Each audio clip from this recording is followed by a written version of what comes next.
Friends, welcome to top scorers. देखिए, अपनी current affairs की डेली सीरीज को आगे बढ़ाते हुए आज हम करने जा रहे हैं 22 मई और 23 मई के सभी इम्पोर्टेंट क्वेश्चंस। तो चलिए आज के लेक्चर को स्टार्ट करते हैं। देखिए, पहला क्वेश्चन है, अंतर्राष्ट्रीय चाय दिवस इंटरनेशनल टी डे हर वर्ष कब मनाया जाता है? तो इसका सही आंसर है 21 मई। ये इंटरनेशनल टी डे 21 मई को मनाया जाता है। देखिए, इसका उद्देश्य है चाय के स्थायी उत्पादन को बढ़ावा देना और गरीबी और भूख से लड़ने में जागरूकता को बढ़ाना। और फ्रेंड्स, ये भी यहाँ पे जानना जरूरी है कि भारत चीन के बाद दूसरा सबसे बड़ा चाय उत्पादक देश है। अगर पहला देश चाइना है टी प्रोडक्शन में, तो दूसरा इंडिया है। तो भारत दूसरा देश है चाय उत्पादन में। और फ्रेंड्स, भारत दुनिया में चाय का सबसे बड़ा उपभोक्ता भी है कि सबसे बड़ा कंज्यूमर टी का कौन है, तो वो इंडिया है। फ्रेंड्स, क्वेश्चन नंबर 2 पे चलते हैं। आरबीआई ने हाल ही में रेपो रेट में कितने प्रतिशत की कटौती करने की घोषणा की है? तो इसका आंसर है 0.40%। देखिए फ्रेंड्स, आरबीआई के गवर्नर हैं शक्तिकांत दास। तो उन्होंने ऐसी घोषणा की है कि रेपो रेट को 4.40% से घटाकर 4% कर दिया जाएगा। तो इसमें 0.40% से इसको कम कर दिया गया है। अब बात यह है कि हम जान लेते हैं रेपो रेट क्या है। देखिए, रेपो रेट वह दर है जिस पर आरबीआई छोटी समय अवधि के लिए बैंकों को ऋण देता है। और देखिए दोस्तों, रेपो दर बढ़ने पर बैंकों को जनता को उच्च दरों पर ऋण देना पड़ता है। इसको ऐसा भी कहा जा सकता है कि रेपो दर का बढ़ना बाजारों में ब्याज दरों में वृद्धि होने का एक कारण है। तो देखिए फ्रेंड्स, जैसे ही रेपो रेट बढ़ता है या घटता है, तो उसका डायरेक्ट जो इफेक्ट आता है वो मार्केट में आता है। अगर रेपो रेट बढ़ जाता है तो मार्केट में जो ब्याज दरें हैं, जो बैंक लोन्स देते हैं, वो भी सब महंगे हो जाते हैं। और अब जैसे यहाँ पर रेपो रेट कम हो गया है, तो रेपो रेट कम होने की वजह से जो लोन्स हैं वो सस्ते हो जाएंगे।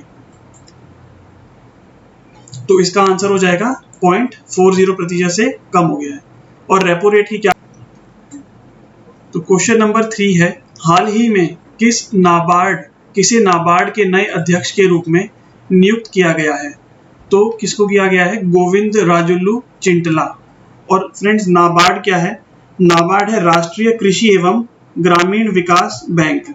या फिर क्वेश्चन नंबर 4 है फ्रेंड्स, अंतरराष्ट्रीय जैव विविधता दिवस इंटरनेशनल बायोडाइवर्सिटी डे हर वर्ष कब मनाया जाता है? तो ये फ्रेंड्स देखिए मनाया जाता है 22 मई को। 22 मई को इंटरनेशनल बायोडाइवर्सिटी डे मनाया जाता है। और इसको मनाने की घोषणा देखिए कब की गई थी? इस दिवस को मनाने का निर्णय नायरोबी में 29 दिसंबर 1992, देखिए नायरोबी एक अफ्रीकन कंट्री है, और 29 दिसंबर 1992 को हुए जैव विविधता सम्मेलन में लिया गया था। चलिए फ्रेंड्स, क्वेश्चन नंबर 5 पे चलते हैं। प्रति वर्ष पूरे भारत में आतंकवाद विरोधी दिवस एंटी टेररिज्म डे किस तारीख को मनाया जाता है? तो ये मनाया जाता है 21 मई को। और देखिए, इसका मुख्य उद्देश्य है युवाओं को आतंकवाद और हिंसा से दूर रखना और शांति और मानवता का संदेश देना। तो इसका आंसर 21 मई, ये आप याद रखिए। क्वेश्चन नंबर 6 देखते हैं। अमेरिकी सीनेट ने किस देश की कंपनियों को स्टॉक एक्सचेंज से हटाने का विधेयक पारित कर दिया है? तो इसका सही आंसर है चीन। चीन की कंपनियों को स्टॉक एक्सचेंज से हटाने का विधेयक पारित किया है किसने? अमेरिकी सीनेट ने। देखिए, अमेरिकी सीनेट ने एक ऐसा प्रावधान लेकर आए हैं जिसके तहत कंपनियों को यह स्पष्ट करना होगा कि उनका नियंत्रण विदेशी सरकार के हाथों में नहीं है। और अगर वह कंपनी ऐसा नहीं कर पाती हैं, तो ना बताने पर कंपनी को अमेरिकी स्टॉक एक्सचेंज से हटाया जा सकता है। तो आपको याद रखना है कि अमेरिकी सीनेट ये प्रावधान को लेके आई है, और चीनी कंपनियों के लिए।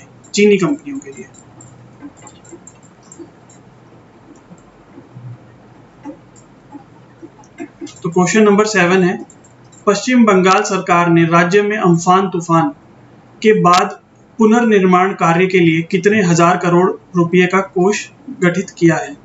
तो फ्रेंड्स, इसका आंसर है 1000 करोड़ रुपए का कोष गठित किया गया है पश्चिम बंगाल सरकार द्वारा। क्वेश्चन नंबर 8 पे चलते हैं। किस देश के प्रधानमंत्री थॉमस थाबाने ने औपचारिक रूप से अपने पद से इस्तीफा दे दिया है? तो थॉमस थाबाने प्रधानमंत्री हैं लेसोथो के। अब इन्होंने यहाँ से औपचारिक रूप से अपना पद से इस्तीफा दे दिया है। और लेसोथो एक अफ्रीकन कंट्री है, एक अफ्रीकन नेशन है लेसोथो। चलिए फ्रेंड्स, क्वेश्चन नंबर 9 पे चलते हैं। कोविड-19 का टीका बनाने के लिए भारत बायोटेक और किस देश के फिलाडेल्फिया स्थित थॉमस जेफरसन विश्वविद्यालय के बीच समझौता हुआ है? तो देखिए फ्रेंड्स, कोविड-19 का टीका बनाने के लिए भारत बायोटेक और अमेरिका के फिलाडेल्फिया स्थित थॉमस जेफरसन विश्वविद्यालय के बीच समझौता हुआ है। और ये कहाँ पर स्थित है? अमेरिका में स्थित है। कहाँ पर? अमेरिका। तो इस टीके का विकास कौन करेगा? इसका विकास करेगी जेफरसन विश्वविद्यालय। थॉमस जेफरसन विश्वविद्यालय इसका विकास करेगा। चलिए फ्रेंड्स, क्वेश्चन नंबर 10 पे चलते हैं। भारत और किस देश ने हाल ही में 5 नए बंदरगाहों और 2 नए प्रोटोकॉल मार्गों के संचालन के लिए एक समझौते पर हस्ताक्षर किए हैं? तो ये किया है भारत और बांग्लादेश ने। भारत और बांग्लादेश के बीच में अब 5-5 नए बंदरगाह बनाए जाएंगे। 5 बंदरगाह बनेंगे भारत में और 5 बंदरगाह बनेंगे बांग्लादेश में। तो ऐसा बंदरगाह बनने से देखिए फ्रेंड्स, इसका क्या फायदा होता है? इससे द्विपक्षीय व्यापार को बढ़ाने में मदद मिलेगी और साथ ही इससे नए समुद्र तटीय क्षेत्रों को आर्थिक विकास को प्रोत्साहन मिलेगा। और अब ये जान लेते हैं फ्रेंड्स कि ये 5 बंदरगाह हैं और इनके नाम क्या है। देखिए, इंडिया की साइड जो बंदरगाह हैं उनके नाम हैं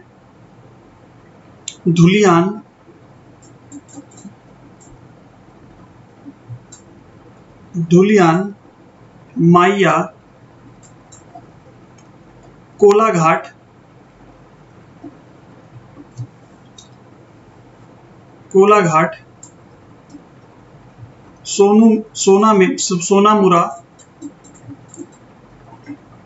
सोनामुरा और जोगी गोफा।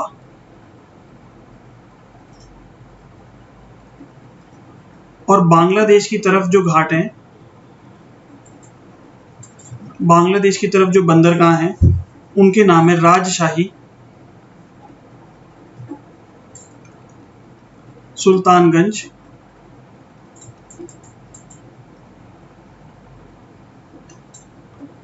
चिलमारी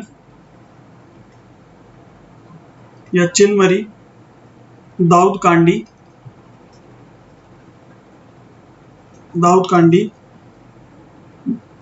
बहादुराबाद।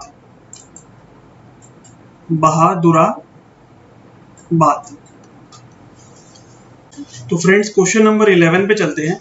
विश्व बैंक और भारत सरकार ने हाल ही में कितने मिलियन डॉलर के समझौते पर हस्ताक्षर किए हैं? तो इसका आंसर है 750 मिलियन। नेक्स्ट क्वेश्चन है, किस देश ने हाल ही में ओपन स्काई संधि से अलग होने की घोषणा की है? तो यह देश फ्रेंड्स अमेरिका है। अमेरिका। देखिए, अमेरिका ने हाल ही में घोषणा की कि देश ओपन स्काई संधि नाम की प्रमुख वैश्विक संधि से अलग हो जाएगा। इस समझौते के तहत विमान कंपनियां देशों के बीच असीमित संख्या में उड़ान भर सकती थी। और देखिए फ्रेंड्स, 34 देशों की यह संधि सदस्य देशों के क्षेत्रों पर निहत्थे निगरानी उड़ानों की अनुमति देती है। अमेरिकी प्रशासन ने यह भी रेखांकित किया कि रूस ने संधि की शर्तों का बार बार उल्लंघन किया है। और देखिए फ्रेंड्स, रूस के इसी उल्लंघन के कारण अमेरिका इस संधि के बाहर आ गया है। तो अब अमेरिका इस संधि में नहीं है, तो इसका सही आंसर है अमेरिका। फ्रेंड्स, क्वेश्चन नंबर 13 पे चलते हैं। विश्व संवाद और विकास के लिए सांस्कृतिक विविधता दिवस कब मनाया जाता है? तो फ्रेंड्स, ये मनाया जाता है 21 मई को। ये हर साल 21 मई को मनाया जाता है और अभी ये 21 मई 2020 को हाल ही में मनाया गया है। विश्व संवाद और विकास के लिए सांस्कृतिक विविधता दिवस कौन मनाता है? इसे मनाता है यूनेस्को। संयुक्त राष्ट्र शैक्षिक, वैज्ञानिक और सांस्कृतिक संगठन यूनेस्को इसको मनाता है 21 मई को। चलिए फ्रेंड्स, क्वेश्चन नंबर 14 पे चलते हैं। केंद्र सरकार ने किस प्रसिद्ध मंदिर को पूरी तरह से सौरकरण यानी सोलराइजेशन करने की योजना की घोषणा की है? तो फ्रेंड्स, इसका सही आंसर है कोणार्क।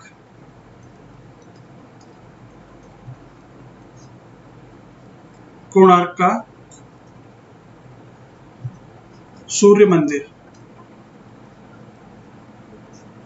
जो कि है उड़ीसा में। और फ्रेंड इसके कुछ मुख्य बिंदु जो आपको जानने की जरूरत है। देखिए सन 1984 में 1984 में यूनेस्को ने इसे विश्व धरोहर स्थल के रूप में मान्यता दी थी, यानी वर्ल्ड हेरिटेज साइट का स्टेटस इसे 1984 में मिल गया था। World heritage site 1984। और इसका निर्माण 13वीं शताब्दी में उड़ीसा के राजा नरसिंह देव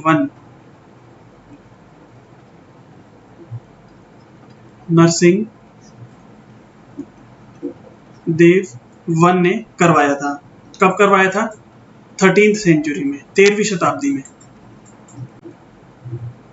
चलिए फ्रेंड्स, क्वेश्चन नंबर 15 पे चलते हैं। किस राज्य ने सिडबी के साथ साझेदारी की है और प्रवासी श्रमिकों को रोजगार प्रदान करने के लिए एक स्टार्टअप फंड लॉन्च किया है? तो इसका सही आंसर है उत्तर प्रदेश।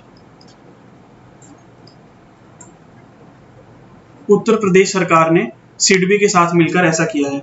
देखिए उत्तर प्रदेश के मुख्यमंत्री हैं योगी आदित्यनाथ। उन्होंने हाल ही में भारतीय लघु उद्योग विकास बैंक SIDBI के साथ भागीदारी करके उत्तर प्रदेश स्टार्टअप फंड को शुरुआत किया। और देखिए किसके लिए किया जा रहा है? ये किया जा रहा है प्रवासी श्रमिकों के लिए। देखिए प्रवासी श्रमिकों को उनके कौशल के आधार पर रोजगार प्रदान किया जाएगा और राज्यों के युवाओं को स्टार्टअप बनाने के लिए प्रोत्साहित किया जाएगा। तो इसका सही आंसर है उत्तर प्रदेश। और किसके साथ मिलकर किया जा रहा है? SIDBI के साथ मिलकर ये स्टार्टअप। तो चलिए फ्रेंड्स, इसी क्वेश्चन के साथ हमने 22 मई 23 मई के सभी इंपॉर्टेंट क्वेश्चंस को डिस्कस कर लिया है। आई होप ये लेक्चर आपको पसंद आया होगा और ऐसे ही रेगुलर वीडियोस पाने के लिए आप मेरे चैनल को लाइक, शेयर और सब्सक्राइब कीजिए। और जैसे ही मैं कोई वीडियो अपलोड करूं उसके तुरंत नोटिफिकेशन पाने के लिए आप बेल आइकन को प्रेस कीजिए। तो मिलते हैं अगले वीडियो में। Thank you.